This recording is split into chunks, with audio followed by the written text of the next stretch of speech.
3 years ago, I lived in this bush for 3 months.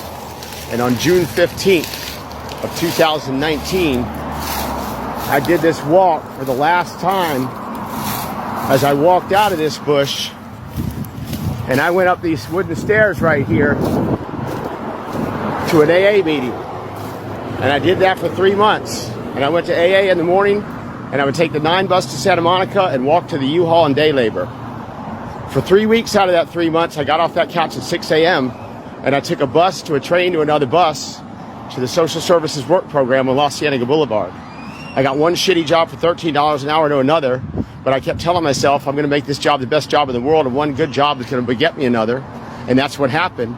And 3 months after proving myself to people in Alcoholics Anonymous that I wasn't going to go back to the street life, I got a scholarship into a sober living. 4 months after having a roof over my head, I had 4 jobs and a brand new car. And in the streets of Venice Beach, where I lived prior to moving into that bush, I got no love on the streets. Everybody in the streets thought I was an undercover cop, a journalist, or some rich white guy that was going to go back to his mansion at any given moment who was just down there messing around doing dope. Everybody in the Pacific Palisades, my neighborhood where my kids were, where I wanted to be, said, get the fuck out of our neighborhood, you're a dirty meth addict. We don't want you either. And I kept pushing, I kept fighting, and I kept working, and I just had tunnel vision, and I kept going to my jobs and working and just showing people that I belonged, and I wanted to be back in society. I belonged in society as a whole.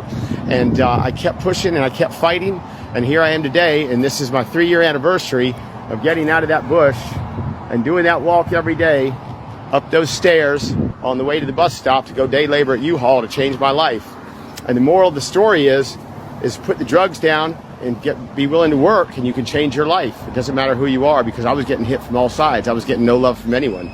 So I found a couple angels who saw me working hard. I don't want to mention their names, but they're going to see this and they're going to know who I'm talking about.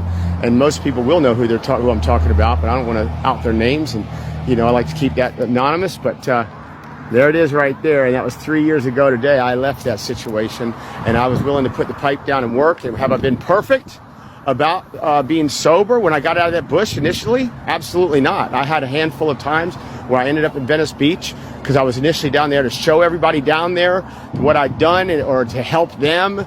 And next thing you know, I'm in those tarps and tents smoking meth with them. And that's the harsh reality, because it's so abundant and it's so easy to get. It's almost legal. And if and if you're trying to quit and it's right in front of your face, it's like lettuce to a rabbit, a carrot to a rabbit, and it took me a while to figure all that out. But once I did, and I thought it was cool to keep drinking beer for a while.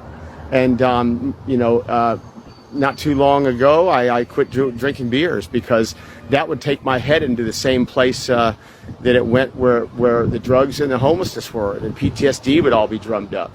But the moral of this story is put that pipe down and go to work, and you can change your life. Peace, Mel TV Live. Happy anniversary. 3 years off the streets today, June 15th, 2019. So stop the dope and get up with the hope. I know it sounds cheesy, but it's damn true. And go to work. Mel TV Live.